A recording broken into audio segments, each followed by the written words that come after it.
우리는 나이가 들수록 혼자가 됩니다. 자식들은 독립하고, 배우자는 떠나고, 친구들은 하나둘 세상을 뜨고, 결국 우리는 혼자 남게 됩니다. 이 혼자됨이 두렵습니다. 외롭습니다. 견디기 힘듭니다. 그래서 우리는 발버둥 칩니다. 자식들에게 매달리고 경로당을 찾아다니고 누군가와 함께 있으려 애씁니다.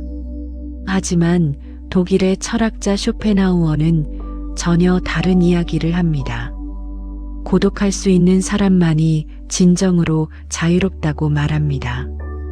혼자 있음이 불행이 아니라 오히려 품격이라고 이야기합니다. 처음에는 이해하기 어렵습니다. 어떻게 혼자 있는 것이 좋을 수 있을까요? 어떻게 고독이 축복일 수 있을까요? 하지만 깊이 들여다보면 그의 말에는 우리 노년을 구원할 지혜가 담겨 있습니다. 쇼펜하우어는 평생 혼자 살았습니다. 결혼하지 않았고 가까운 친구도 많지 않았습니다. 하지만 그는 불행하지 않았습니다. 오히려 그는 자신의 고독 속에서 깊은 사유를 했고 위대한 철학을 남겼습니다. 그는 말합니다. 사람은 혼자 있을 때 자기 자신이 됩니다. 다른 사람들과 함께 있을 때 우리는 가면을 쓰고 역할을 연기하고 진짜 우리 자신이 아닌 다른 무언가가 됩니다. 하지만 혼자 있을 때 우리는 비로소 진짜 우리 자신과 마주할 수 있습니다. 우리 노년에게 이것은 중요한 메시지입니다. 우리는 이제 더 이상 누군가의 부모 역할을 하지 않아도 됩니다. 누군가의 배우자 역할을 하지 않아도 됩니다. 직장에서의 역할도 내려놓았습니다. 이제 우리는 순수하게 우리 자신일 수 있습니다. 이것이 두려울 수도 있지만 동시에 엄청난 자유이기도 합니다. 오늘 우리는 쇼펜하우어가 말하는 품격 있는 혼자의 5가지 조건을 살펴봅니다. 이것은 단순히 혼자 사는 방법이 아닙니다. 품격 있게, 당당하게, 행복하게 혼자 사는 방법입니다.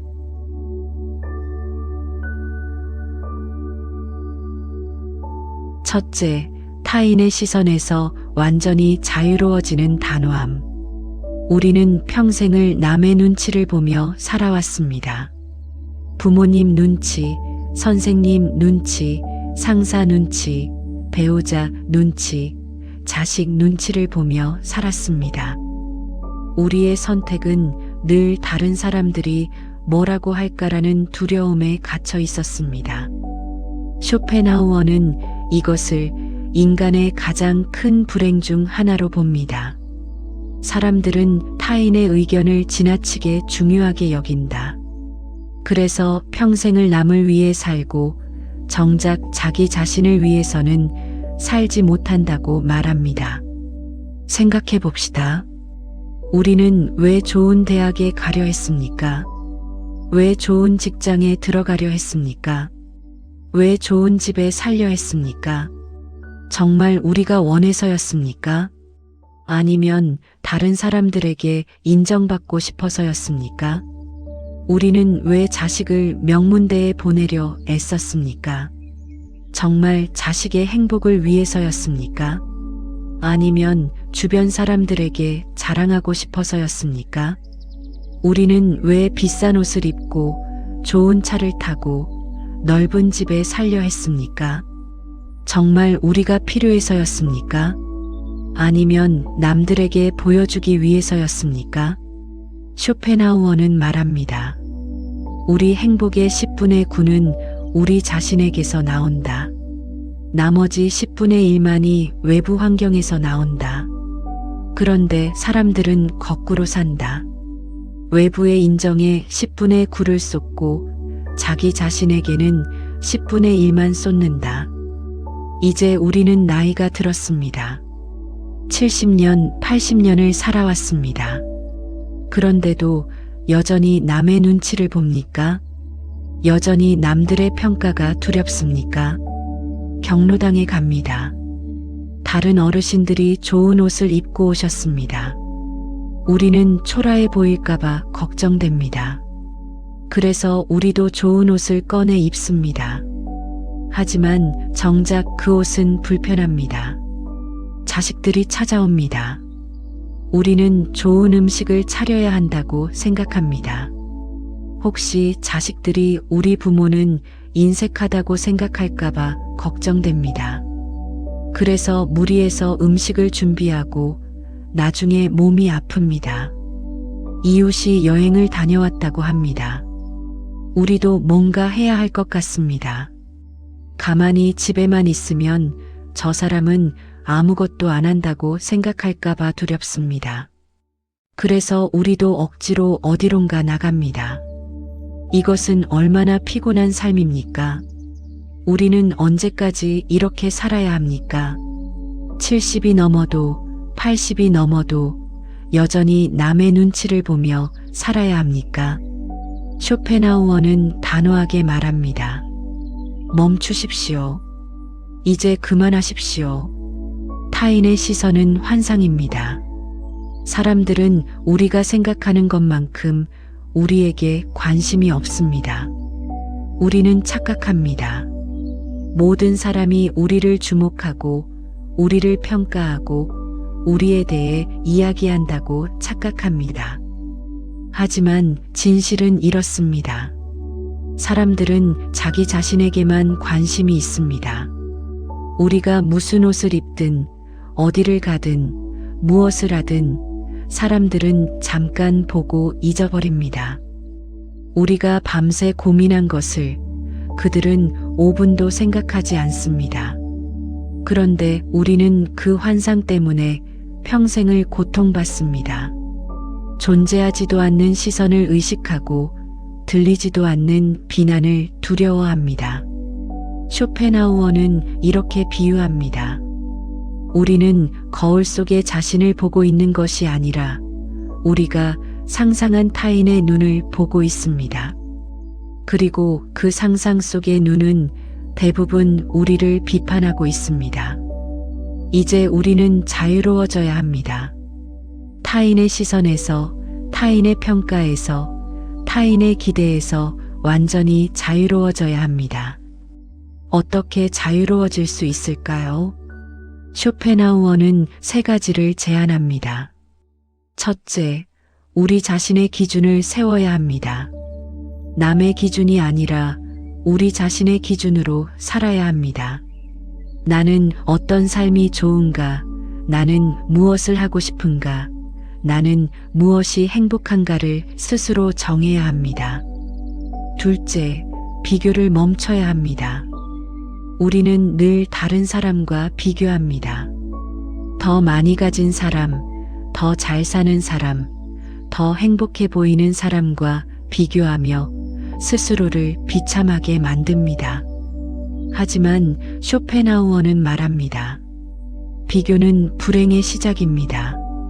우리는 우리 자신의 삶만 살면 됩니다. 셋째, 용기를 내야 합니다. 남들과 다르게 사는 것은 용기가 필요합니다. 남들이 옷을 멋지게 입을 때 편한 옷을 입는 것, 남들이 여행을 갈 때 집에서 책을 읽는 것, 남들이 떠들 때 조용히 있는 것, 모든 것이 용기입니다. 우리 동네에 한 할아버지가 계십니다. 그분은 정말 자유로우십니다. 다른 어르신들이 뭐라 하든 신경 쓰지 않으십니다. 다른 분들이 경로당에서 화투를 치실 때 그분은 혼자 산책을 하십니다. 왜 안 오세요? 라고 물으면 저는 산책이 좋습니다 라고 담담히 대답하십니다. 다른 분들이 비싼 옷을 입으실 때 그분은 편한 옷을 입으십니다. 왜 그렇게 입고 다니세요? 라고 물으면 이게 편합니다 라고 웃으십니다. 다른 분들이 자식 자랑을 하실 때 그분은 조용히 들으십니다. 선생님, 자녀는 뭐 하세요? 라고 물으면 잘 살고 있습니다 라고 짧게 대답하십니다. 처음에 다른 어르신들이 그분을 이상하게 보셨습니다. 저 사람 왜 저래? 사람이 좀 이상해하며 수군거렸습니다. 하지만 그분은 개의치 않으셨습니다. 시간이 지나자 오히려 사람들이 그분을 존중하기 시작했습니다. 저분은 확실한 게 있어 자기 소신대로 사는 게 멋있어 하며 인정하게 되었습니다. 지금 그분은 동네에서 가장 존경받는 어르신 중 한 분입니다. 왜냐하면 그분은 자기 자신으로 살기 때문입니다. 남의 눈치를 보지 않고 자기 방식대로 살기 때문입니다. 쇼펜하우어는 말합니다. 자유롭게 사는 것만큼 품격 있는 것은 없습니다. 타인의 시선에 휘둘리지 않고 자기 자신의 원칙대로 사는 사람이 진정으로 고귀한 사람입니다. 우리는 이제 나이가 들었습니다. 더 이상 남에게 보여줄 것도 증명할 것도 없습니다. 이제는 순수하게 우리 자신을 위해 살아도 됩니다.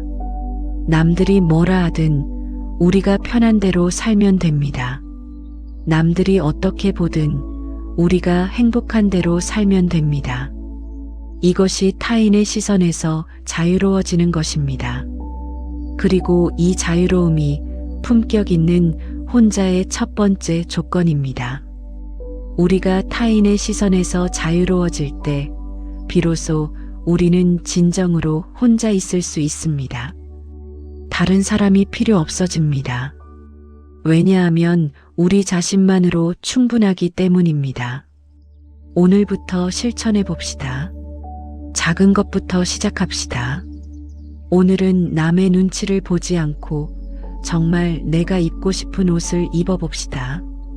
정말 내가 먹고 싶은 것을 먹어봅시다. 정말 내가 하고 싶은 것을 해봅시다. 처음에는 어색할 것입니다. 불안할 것입니다. 사람들이 날 이상하게 보는 것 같아 하는 생각이 들 것입니다. 하지만 용기를 내십시오.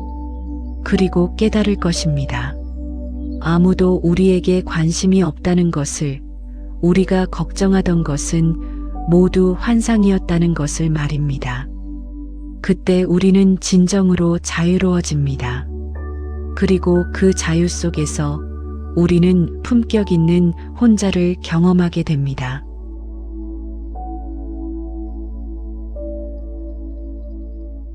둘째, 고독을 외로움이 아닌 자기 자신과의 만남으로 바꾸는 힘. 우리는 고독과 외로움을 같은 것으로 착각합니다. 하지만 쇼펜하우어는 이 둘이 전혀 다르다고 말합니다. 외로움은 고통이지만 고독은 선물입니다. 외로움은 무엇입니까? 외로움은 누군가를 원하는데 그 사람이 없을 때 느끼는 감정입니다. 채워지지 않는 갈망, 충족되지 않는 욕구, 그것이 외로움입니다. 그런데 고독은 다릅니다. 고독은 혼자 있음을 즐기는 것입니다. 혼자 있음 속에서 평화를 느끼고 자유를 만끽하고 자기 자신과 깊이 만나는 것입니다. 쇼펜하우어는 말합니다. 평범한 사람은 혼자 있을 때 외롭습니다. 하지만 뛰어난 사람은 혼자 있을 때 비로소 자기 자신이 됩니다. 우리는 어떻습니까? 우리는 혼자 있을 때 무엇을 느낍니까? 외로움입니까? 고독입니까? 집에 혼자 앉아 있습니다. 텔레비전을 켭니다. 소리로 집을 채웁니다.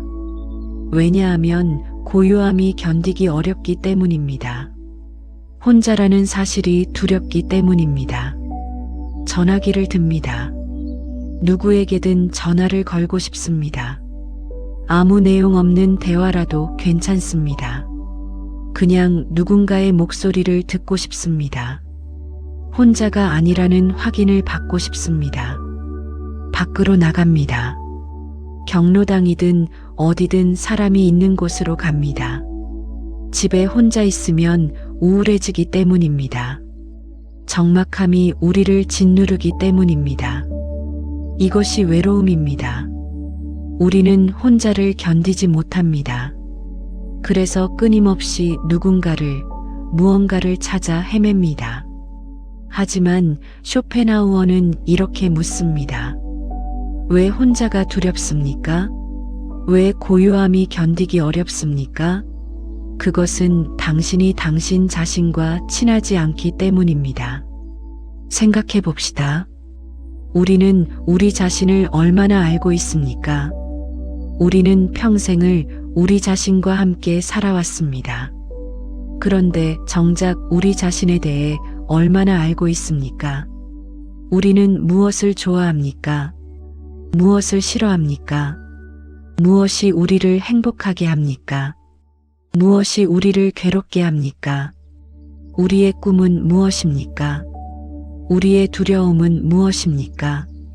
대부분 대답하지 못합니다. 왜냐하면 우리는 우리 자신과 제대로 만나본 적이 없기 때문입니다. 평생을 밖으로만 향했지 안으로 들여다본 적이 없기 때문입니다. 쇼펜하우어는 말합니다. 고독은 자기 자신과 만나는 시간입니다. 조용히 혼자 앉아 자기 내면의 소리를 듣는 것입니다. 우리가 혼자 있을 때 우리는 비로소 우리의 진짜 생각을 들을 수 있습니다.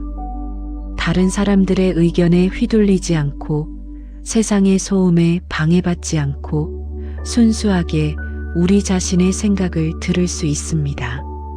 우리가 혼자 있을 때 우리는 비로소 우리의 진짜 감정을 느낄 수 있습니다. 남들 앞에서 억누른 감정, 숨겨야 했던 감정, 표현하지 못했던 감정을 느낄 수 있습니다. 우리가 혼자 있을 때 우리는 비로소 우리의 진짜 모습을 볼 수 있습니다. 역할과 가면을 벗고 순수한 우리 자신의 모습을 볼 수 있습니다. 이것이 고독입니다. 고독은 단순히 혼자 있는 것이 아닙니다. 고독은 자기 자신과 깊이 만나는 것입니다. 어떻게 외로움을 고독으로 바꿀 수 있을까요? 쇼펜하우어는 3가지 방법을 제안합니다. 첫째, 고요함을 받아들여야 합니다. 텔레비전을 끄십시오. 라디오를 끄십시오. 핸드폰을 내려놓으십시오. 그리고 고요함 속에 앉으십시오. 처음에는 불편할 것입니다. 견디기 어려울 것입니다. 하지만 참으십시오. 고요함에 익숙해지십시오. 고요함 속에서 우리는 우리 내면의 소리를 듣기 시작합니다. 평소에는 세상의 소음에 묻혀 들리지 않던 소리가 들립니다. 우리의 진짜 생각, 우리의 진짜 감정, 우리의 진짜 욕구가 들립니다. 둘째, 사색하는 습관을 들여야 합니다. 그냥 멍하니 앉아있지 마십시오. 생각하십시오. 깊이 사유하십시오. 나는 누구인가? 나는 무엇을 원하는가? 나는 어떻게 살고 싶은가 하고 스스로에게 물으십시오. 쇼펜하우어는 말합니다. 사색은 인간의 가장 고귀한 활동입니다. 동물은 먹고 자고 짝짓기만 합니다.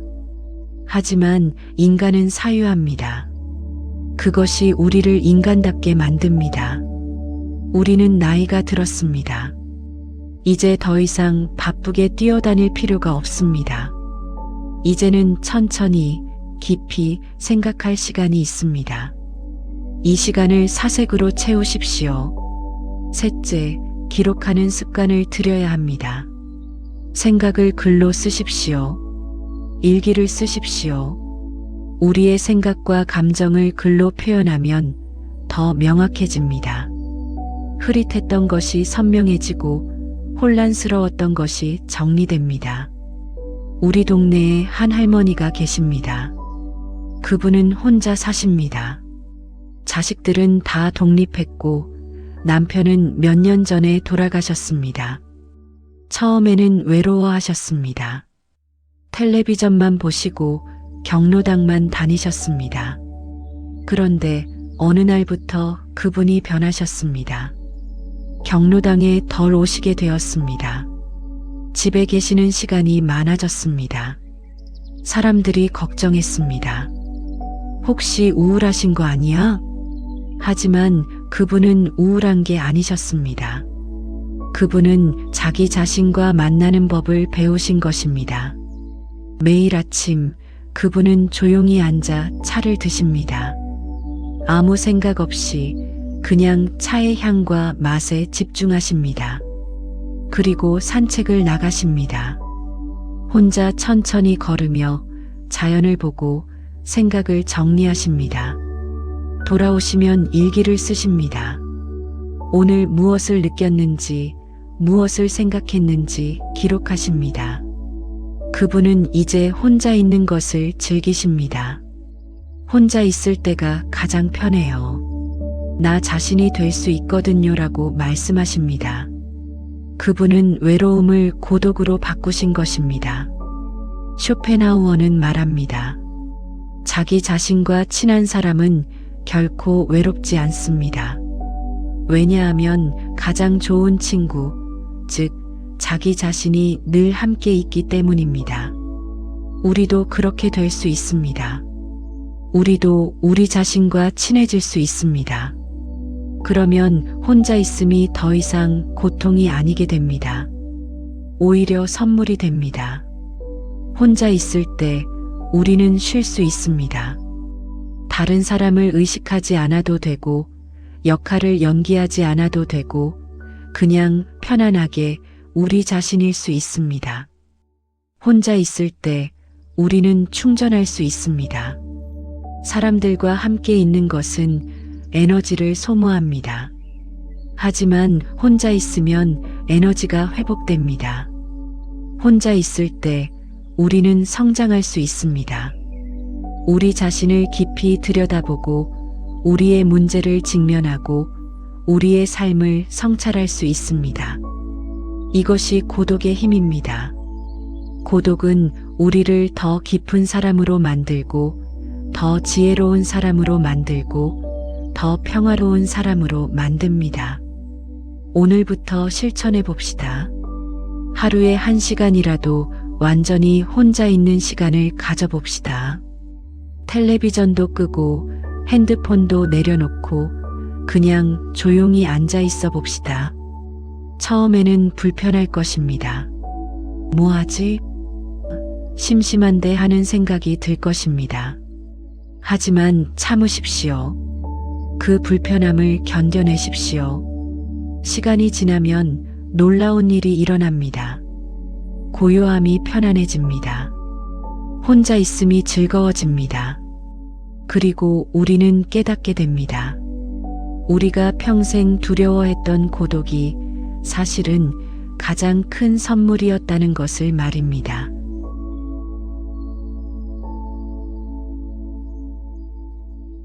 셋째, 타인에게 과한 기대를 버려 실망할 일을 만들지 않는 지혜. 우리는 사람들에게 기대합니다. 자식에게, 배우자에게, 친구에게, 이웃에게 기대합니다. 그들이 우리를 이해해 주기를, 우리를 배려해 주기를, 우리를 사랑해 주기를 기대합니다. 그리고 그 기대가 무너질 때 우리는 실망합니다. 상처받습니다. 왜 나를 이해하지 못하지? 왜 나를 배려하지 않지? 왜 나를 사랑하지 않지? 하며 괴로워합니다. 쇼펜하우어는 이것을 인간 불행의 가장 큰 원인으로 봅니다. 우리는 타인에게 너무 많은 것을 기대합니다. 그래서 끊임없이 실망하고 상처받고 괴로워합니다. 그는 더 나아가 이렇게 말합니다. 인간은 본질적으로 이기적입니다. 각자 자기 자신의 행복만을 추구합니다. 이것은 잘못이 아닙니다. 그냥 인간의 본성입니다. 우리는 이 말을 받아들이기 어렵습니다. 사람들이 그렇게 이기적일까? 내 자식까지 그럴까? 하며 부정하고 싶어집니다. 하지만 솔직해집시다. 우리 자식을 생각해 봅시다. 그들은 우리를 사랑합니다. 하지만 동시에 그들은 자기 자신의 삶이 있습니다. 자기 가족이 있고, 자기 일이 있고, 자기 문제가 있습니다. 그들이 우리를 자주 찾아오지 못하는 것은 우리를 사랑하지 않아서가 아닙니다. 그들도 바쁘고 피곤하고 자기 삶을 살아야 하기 때문입니다. 그들이 우리 전화를 바로 받지 못하는 것은 우리가 중요하지 않아서가 아닙니다. 그 순간 그들에게 더 급한 일이 있기 때문입니다. 그들이 우리의 마음을 다 이해하지 못하는 것은 그들이 무심해서가 아닙니다. 각자의 세대가 다르고 경험이 다르고 처지가 다르기 때문입니다. 쇼펜하우어는 말합니다.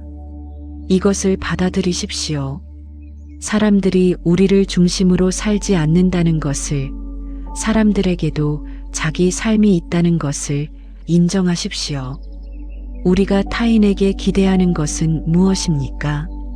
우리는 그들이 우리의 외로움을 채워주기를 기대합니다. 우리의 공허함을 메워주기를 기대합니다. 우리의 삶에 의미를 부여해주기를 기대합니다. 하지만 이것은 불가능한 기대입니다.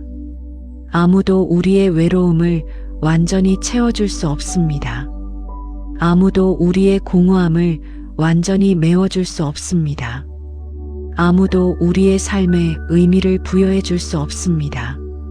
왜냐하면 이것은 우리 스스로 해야 하는 일이기 때문입니다. 우리의 행복은 우리 자신에게서 나와야 합니다. 다른 사람에게서 구하면 안 됩니다. 쇼펜하우어는 이렇게 비유합니다. 사람들은 추운 겨울날의 고슴도치와 같습니다. 서로 따뜻함을 얻으려 가까이 다가갑니다. 하지만 너무 가까이 가면 서로의 가시에 찔립니다. 그래서 다시 멀어집니다.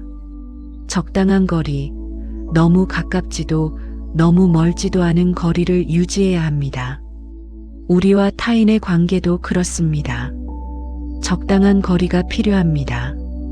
너무 많은 것을 기대하면 서로 상처받습니다. 적당히 기대하고 적당히 거리를 두어야 합니다. 그렇다면 우리는 아무것도 기대하지 말아야 할까요?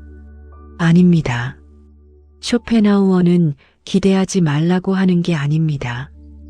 과한 기대를 버리라고 하는 것입니다. 우리는 자식이 일주일에 한 번 찾아오기를 기대할 수 있습니다. 하지만 매일 전화하기를 기대하면 안 됩니다. 우리는 친구가 우리 이야기를 들어주기를 기대할 수 있습니다. 하지만 우리의 모든 문제를 해결해 주기를 기대하면 안 됩니다. 적당한 기대는 관계를 건강하게 만듭니다. 하지만 과한 기대는 관계를 파괴합니다. 우리 동네에 한 할머니가 계십니다. 그분은 자식들에게 너무 많은 것을 기대하셨습니다. 매일 전화해야 하고 일주일에 2~3번은 찾아와야 하고 늘 할머니 생각을 해야 한다고 요구하셨습니다. 처음에 자식들이 노력했습니다. 할머니의 기대에 부응하려 애썼습니다. 하지만 지치기 시작했습니다. 아무리 해도 할머니는 만족하지 않으셨고 늘 더 자주 와라, 더 자주 연락해라 하셨습니다. 결국 자식들이 지쳤습니다. 전화도 덜하게 되고 방문도 줄어들었습니다. 할머니는 더욱 섭섭해하시고 자식들을 원망하셨습니다. 내가 너희를 키우느라 얼마나 고생했는데 하시며 눈물을 흘리셨습니다. 하지만 자식들은 더욱 멀어졌습니다. 할머니를 만나는 것이 부담스러워졌습니다. 만날 때마다 원망과 섭섭함을 들어야 하니까요. 지금 그분은 정말 외롭습니다. 자식들은 의무적으로만 찾아옵니다. 명절에 생신에만 왔다가 빨리 돌아갑니다. 그분의 과한 기대가 오히려 자식들을 멀어지게 만든 것입니다. 반면 우리 동네 다른 할아버지는 다릅니다. 그분은 자식들에게 많은 것을 기대하지 않으십니다. 너희도 바쁜 거 알아. 시간 날 때 오면 돼 하십니다. 자식들이 찾아오지 못해도 섭섭해하지 않으십니다. 요즘 바쁜가 보구나 하시며 이해하십니다. 자식들이 전화하면 짧게 대화하시고 할 일 있으면 끊어도 돼 하십니다. 그래서 역설적이게도 자식들이 더 자주 찾아옵니다. 할아버지를 만나는 것이 부담스럽지 않으니까요. 할아버지는 늘 편안하시고 이해해 주시고 압박하지 않으시니까요. 자식들은 할아버지를 진심으로 사랑합니다. 의무가 아니라 마음에서 우러나서 찾아옵니다. 할아버지의 적당한 기대가 오히려 더 좋은 관계를 만든 것입니다. 쇼펜하우어는 말합니다. 기대를 낮추십시오. 그러면 실망할 일이 줄어듭니다. 사람들이 조금만 잘해줘도 감사하게 됩니다. 우리는 늘 더 많은 것을 바랍니다. 자식이 한 번 찾아오면 두 번 찾아오기를 바랍니다. 두 번 찾아오면 세 번 찾아오기를 바랍니다. 이렇게 기대는 끝없이 커집니다. 하지만 기대를 낮추면 어떻게 될까요? 자식이 한 달에 한 번만 와도 감사하게 됩니다. 전화 한 통만 해도 고맙게 됩니다. 작은 것에도 기뻐할 수 있게 됩니다. 쇼펜하우어는 이렇게 조언합니다. 사람들에게서 최악을 기대하십시오. 그러면 실망하지 않습니다. 그리고 사람들이 조금이라도 좋게 대하면 그것이 놀라운 선물이 됩니다. 이것은 비관주의가 아닙니다. 이것은 현실주의입니다. 사람들의 한계를 인정하는 것입니다. 그리고 그 인정이 역설적으로 우리를 더 행복하게 만듭니다. 오늘부터 실천해 봅시다. 타인에 대한 기대를 점검해 봅시다. 나는 이 사람에게 무엇을 기대하고 있는가? 하고 물어봅시다. 그리고 그 기대가 과한지 생각해 봅시다. 이 기대가 현실적인가? 이 사람이 정말 이것을 해줄 수 있는가? 하고 따져봅시다. 과한 기대가 있다면 내려놓읍시다. 이 사람은 이만큼만 해줘도 충분하다 하고 선을 긋읍시다. 그리고 받은 것에 감사합시다. 아무리 작은 것이라도 그것을 선물로 받아들입시다.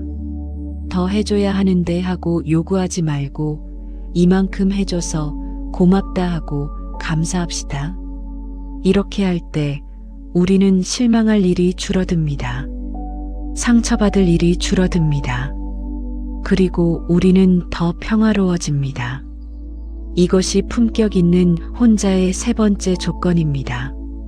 타인에게 기대지 않기, 타인에게서 행복을 구하지 않기, 우리 자신 안에서 평화를 찾기, 그것이 진정한 자립입니다.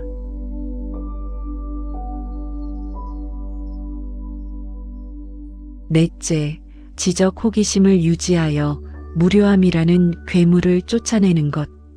쇼펜하우어는 말합니다. 무료함은 인간을 괴롭히는 가장 큰 악마입니다. 배고픔보다, 추위보다, 고통보다 무료함이 더 견디기 어렵다고 합니다. 우리 노년에게 무료함은 특히 큰 문제입니다. 일을 그만두었습니다. 자식들은 독립했습니다. 더 이상 바쁘게 뛰어다닐 일이 없습니다. 시간은 많은데 할 일이 없습니다. 아침에 일어납니다. 하루가 앞에 펼쳐져 있습니다. 그런데 뭘 해야 할지 모르겠습니다. 텔레비전을 켭니다. 시간을 때웁니다. 점심을 먹습니다. 또 텔레비전을 봅니다. 저녁이 됩니다. 잠을 잡니다. 내일도 똑같을 것입니다. 이것이 우리의 현실입니다. 이 무료함이 우리를 우울하게 만들고 무기력하게 만들고 삶의 의미를 잃게 만듭니다. 쇼펜하우어는 경고합니다. 무료함에 빠진 사람은 살아있지만 죽은 것과 같습니다. 육체는 숨쉬지만 정신은 죽어 있습니다. 그렇다면 어떻게 무료함을 극복할 수 있을까요? 쇼펜하우어는 답합니다. 지적 호기심을 유지하십시오. 끊임없이 배우고 탐구하고 생각하십시오. 그는 자신의 경험을 이야기합니다. 나는 70이 넘어서도 책을 읽고 글을 쓰고 연구했습니다. 그래서 단 하루도 무료하지 않았습니다. 내 정신은 늘 활발히 움직였고 그것이 나를 살아있게 만들었습니다. 우리는 배움이 젊은 사람들의 일이라고 생각합니다. 학교를 졸업하면 배움도 끝난다고 생각합니다. 하지만 이것은 큰 착각입니다. 쇼펜하우어는 말합니다. 진정한 배움은 평생 계속됩니다. 아니, 나이가 들수록 더 깊은 배움이 가능합니다. 왜냐하면 경험이 쌓이고 지혜가 생기고 사물을 보는 눈이 깊어지기 때문입니다. 우리는 무엇을 배울 수 있을까요? 세상에는 배울 것이 무궁무진합니다. 책이 있습니다. 우리가 평생 읽지 못한 책들이 도서관에, 서점에 가득합니다. 역사책, 철학책, 과학책, 소설책, 시집이 우리를 기다립니다. 예술이 있습니다. 그림, 음악, 영화, 연극이 있습니다. 우리가 젊었을 때 시간이 없어서, 여유가 없어서 즐기지 못했던 것들을 이제 즐길 수 있습니다. 자연이 있습니다. 꽃, 나무, 새, 별을 관찰할 수 있습니다. 자연은 위대한 스승입니다. 조용히 자연을 관찰하면 삶의 진리를 배울 수 있습니다. 새로운 기술이 있습니다. 스마트폰, 컴퓨터, 인터넷을 배울 수 있습니다. 어렵지만 배우면 새로운 세계가 열립니다. 새로운 취미가 있습니다. 그림 그리기, 악기 연주, 글쓰기, 사진 찍기를 시작할 수 있습니다. 나이가 많아서 늦었다는 생각은 버리십시오. 배움에는 나이가 없습니다. 쇼펜하우어는 특히 독서를 강조합니다. 책은 인류의 지혜가 담긴 보물창고입니다. 책을 읽는 사람은 결코 외롭지 않습니다. 위대한 사상가들, 뛰어난 작가들이 책을 통해 우리와 대화하기 때문입니다. 우리 동네에 한 할아버지가 계십니다. 그분은 75이 넘으셨는데 매일 도서관에 가십니다. 아침 일찍 일어나셔서 도서관이 문을 열면 가장 먼저 들어가십니다. 그분은 역사책을 읽으십니다. 한국사, 세계사를 차근차근 공부하십니다. 읽으시면서 메모하시고 질문하시고 더 깊이 탐구하십니다. 그분의 눈빛은 살아있습니다. 새로운 것을 배울 때마다 눈이 반짝이십니다. 오늘 이런 것을 알았어요. 이 사실이 정말 흥미롭더라고요 하시며 신나게 이야기하십니다. 그분은 무료하지 않으십니다. 하루가 모자랍니다. 읽을 책이 너무 많고 배울 것이 너무 많고 알고 싶은 것이 너무 많습니다. 그분은 외롭지 않으십니다. 책 속의 인물들, 역사 속의 사람들이 그분의 친구입니다. 그분은 늘 그들과 대화하고 그들에게서 배웁니다. 반면 우리 동네 다른 어르신은 늘 무료해 하십니다. 할 것이 없어 심심해 죽겠어 하시며 하루하루를 그냥 흘려보내십니다. 그분에게 책을 읽어보시는 게 어때요? 라고 권하면 나이 들어서 무슨 책이냐 하십니다. 새로운 것을 배워보시지 그러세요? 라고 하면 늙은이가 무슨 배움이냐 하십니다. 그래서 그분은 점점 더 무기력해지십니다. 텔레비전만 보시고 시간만 때우시고 삶의 의미를 잃어가십니다. 쇼펜하우어는 이 두 사람의 차이를 이렇게 설명합니다. 지적 호기심이 있는 사람은 늙지 않습니다. 육체는 늙어도 정신은 젊습니다. 하지만 지적 호기심이 없는 사람은 젊어도 늙은 것과 같습니다. 우리의 정신은 사용할수록 강해집니다. 근육과 같습니다. 운동하면 강해지고 쓰지 않으면 약해집니다. 우리가 생각하고 배우고 탐구하면 정신이 강해집니다. 하지만 아무것도 하지 않으면 정신이 약해지고 결국 무뎌집니다.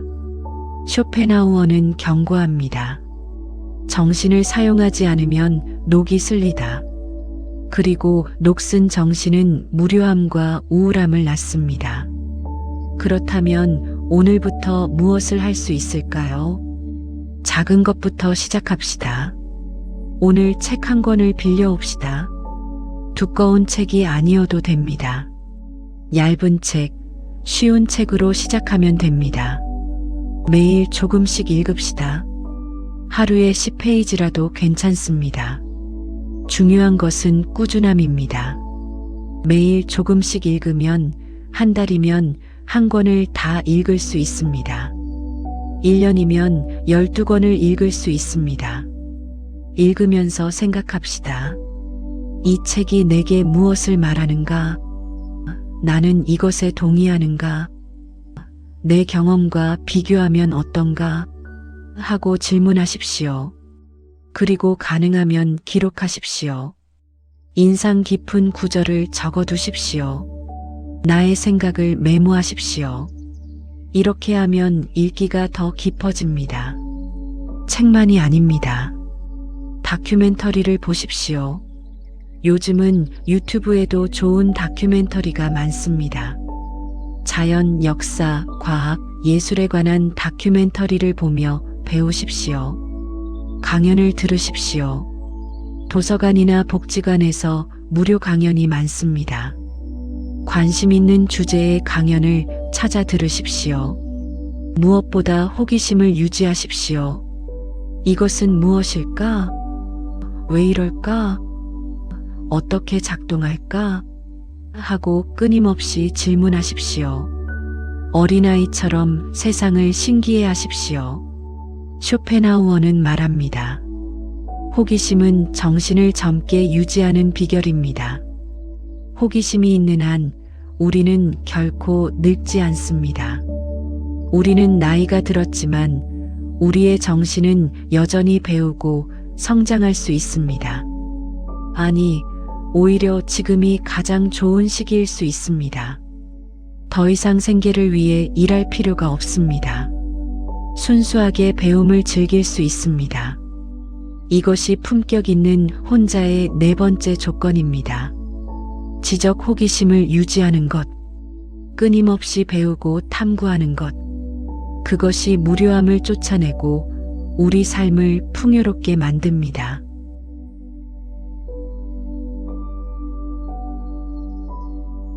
다섯째, 건강이 행복의 90%임을 깨닫고 몸을 극진히 살피는 것. 쇼펜하우어는 단호하게 말합니다. 건강은 행복의 90%입니다. 나머지 부, 명예, 지위를 다 합쳐도 10%밖에 안 됩니다. 우리는 젊었을 때 이것을 몰랐습니다. 건강을 당연하게 여겼습니다. 건강을 희생하면서 돈을 벌고 성공을 추구했습니다. 나중에 건강을 챙기면 되지 하며 몸을 혹사했습니다.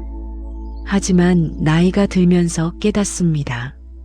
건강이 얼마나 소중한지를 말입니다. 건강을 잃으면 모든 것을 잃는다는 것을 말입니다.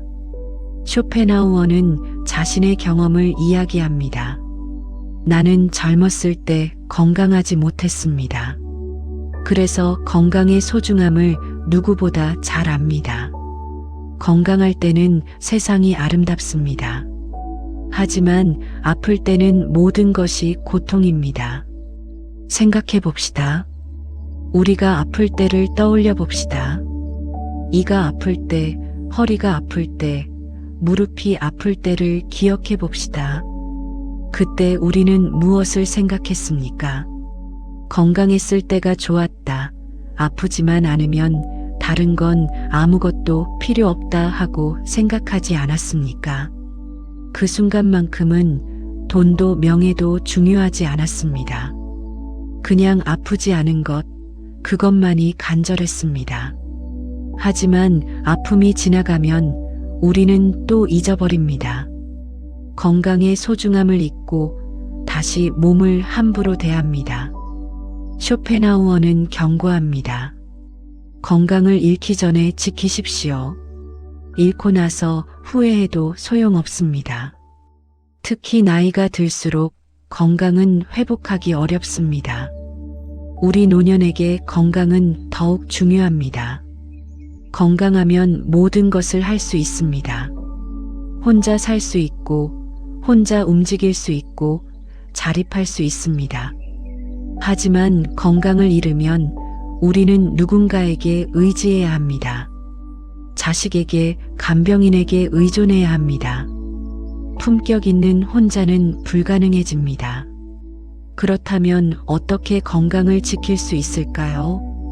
쇼펜하우어는 몇 가지를 조언합니다. 첫째, 규칙적인 운동입니다. 쇼펜하우어는 평생 매일 산책했습니다. 나는 매일 2시간씩 걸었습니다. 비가 오나 눈이 오나 빠뜨리지 않았습니다. 이것이 내 건강을 지켜준 비결입니다. 우리도 걸어야 합니다. 매일 규칙적으로 걸어야 합니다. 멀리 갈 필요 없습니다. 집 앞 공원을 한 바퀴 도는 것도 좋습니다. 중요한 것은 매일 하는 것입니다. 걷기는 가장 좋은 운동입니다. 무릎에 무리가 적고 돈이 들지 않고 언제 어디서나 할 수 있습니다. 그리고 걸으면서 생각도 정리되고 기분도 좋아집니다. 둘째, 절제된 식사입니다. 쇼펜하우어는 말합니다. 적게 먹는 것이 건강의 비결입니다. 사람들은 너무 많이 먹습니다. 그래서 병이 생깁니다. 우리 세대는 배고픈 시절을 겪었습니다. 그래서 먹을 것이 있으면 많이 먹습니다. 굶었던 때를 생각하면 이 정도는 하며 배부르게 먹습니다. 하지만 이제는 달라야 합니다. 나이가 들면 소화 기능이 약해집니다. 많이 먹으면 오히려 해롭습니다. 적게, 천천히, 꼭꼭 씹어 먹어야 합니다. 특히 저녁을 적게 먹어야 합니다. 저녁은 적게 먹는 사람이 오래 산다는 말이 있습니다. 저녁을 많이 먹으면 소화가 안 되고 잠도 제대로 못 자고 아침에 개운하지 않습니다. 셋째, 충분한 수면입니다. 쇼펜하우어는 말합니다. 잠은 건강의 기초입니다. 잘 자지 못하면 모든 것이 무너집니다. 나이가 들면 잠이 줄어든다고 합니다. 하지만 그래도 우리는 충분히 자려 노력해야 합니다. 규칙적인 수면 시간을 정하고 침실 환경을 편안하게 만들고 잠들기 전 격렬한 활동을 피해야 합니다. 넷째, 스트레스 관리입니다. 쇼펜하우어는 말합니다. 마음의 평화가 몸의 건강을 만듭니다. 화내지 마십시오. 근심하지 마십시오. 이것들이 우리 몸을 병들게 합니다. 우리는 나이가 들수록 화를 많이 냅니다. 세상이 마음에 들지 않고 젊은 사람들이 마음에 들지 않고 모든 것이 짜증납니다.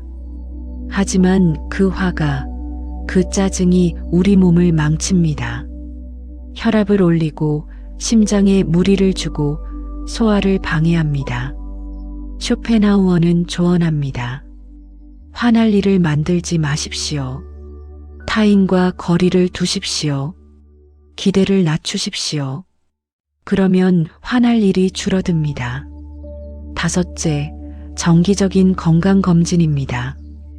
병은 조기에 발견해야 치료할 수 있습니다. 정기적으로 검진 받으십시오. 작은 이상이 보이면 즉시 병원에 가십시오. 우리는 병원 가기를 미룹니다. 나이 들면 다 아픈 거지 하며 참습니다. 하지만 그 참음이 병을 키웁니다. 조기에 발견하면 쉽게 치료될 병도 늦게 발견하면 손 쓸 수 없게 됩니다. 우리 동네에 한 할머니가 계십니다. 그분은 건강 관리를 철저히 하십니다. 매일 아침 산책하시고 식사를 절제하시고 일찍 주무십니다. 그분은 80이 넘으셨는데도 약을 거의 드시지 않습니다. 혈압도 정상이고 당뇨도 없고 몸이 건강하십니다. 그분은 혼자 모든 것을 하십니다. 장을 보시고 요리하시고 청소하시고 빨래하십니다. 아무에게도 의지하지 않으십니다. 그래서 그분은 자유롭습니다. 자식들에게 짐이 되지 않고 누구에게도 폐를 끼치지 않고 당당하게 혼자 사십니다. 반면 우리 동네 다른 어르신은 건강을 소홀히 하셨습니다. 운동하지 않으시고 과식하시고 건강검진도 받지 않으셨습니다. 그러다가 병이 생겼습니다. 당뇨, 고혈압, 관절염이 왔습니다. 이제 매일 약을 드셔야 하고 병원을 자주 가셔야 합니다. 혼자 사는 것이 어려워졌습니다. 자식들이 돌봐야 하고 요양보호사를 써야 합니다. 자립이 불가능해졌습니다. 그분은 후회하십니다. 건강할 때 좀 더 조심할 걸, 운동을 좀 할 걸, 절제할 걸 하시며 후회하십니다. 하지만 이미 늦었습니다. 쇼펜하우어는 말합니다. 건강은 우리가 가진 가장 큰 자산입니다. 돈은 잃어도 다시 벌 수 있습니다. 하지만 건강은 잃으면 되돌릴 수 없습니다. 우리가 품격 있게 혼자 살려면 건강이 필수입니다. 건강해야 자립할 수 있습니다. 건강해야 자유로울 수 있습니다. 건강해야 품격을 유지할 수 있습니다. 오늘부터 실천합시다. 매일 조금씩 걸읍시다. 식사를 절제합시다. 충분히 잡시다. 화를 줄입시다.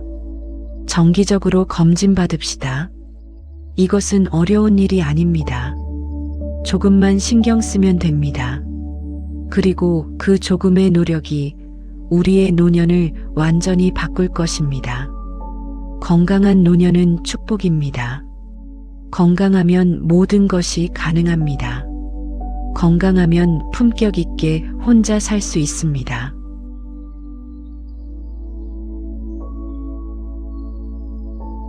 쇼펜하우어가 말하는 품격 있는 혼자의 5가지 조건을 살펴보았습니다. 타인의 시선에서 자유로워지기, 고독을 자기 자신과의 만남으로 바꾸기, 타인에게 과한 기대를 버리기, 지적 호기심 유지하기, 건강 극진히 돌보기. 이 5가지는 단순한 조언이 아닙니다. 이것은 우리 노년을 구원할 지혜입니다. 우리가 이것을 실천하면 혼자 있음이 더 이상 고통이 아니게 됩니다. 오히려 자유가 되고 평화가 되고 축복이 됩니다. 쇼펜하우어는 평생 혼자 살았지만 불행하지 않았습니다. 오히려 그는 자신의 고독 속에서 깊은 사유를 했고 위대한 철학을 남겼습니다. 그는 증명했습니다. 품격 있게 혼자 사는 것이 가능하다는 것을 말입니다. 우리도 할 수 있습니다. 우리도 품격 있게 혼자 살 수 있습니다. 나이가 많다는 것은 핑계가 될 수 없습니다. 오히려 나이가 많을수록 우리는 더 자유롭고 더 당당하고 더 품격 있게 살 수 있습니다. 오늘부터 시작합시다. 타인의 눈치를 보지 말고 우리 자신으로 삽시다. 고독을 두려워하지 말고 자기 자신과 깊이 만납시다. 타인에게 과한 기대를 버리고 우리 안에서 평화를 찾읍시다. 끊임없이 배우고 탐구합시다. 건강을 극진히 돌봅시다. 이렇게 할 때 우리는 진정으로 자유로운 노년을 살 수 있습니다. 누구에게도 의지하지 않고 누구에게도 짐이 되지 않고 당당하게 우리 자신으로 살 수 있습니다. 이것이 품격 있는 혼자입니다. 이것이 쇼펜하우어가 우리에게 전하는 메시지입니다. 혼자라는 것은 불행이 아닙니다. 오히려 그것은 우리가 진정으로 자유롭고 품격 있게 살 수 있는 기회입니다.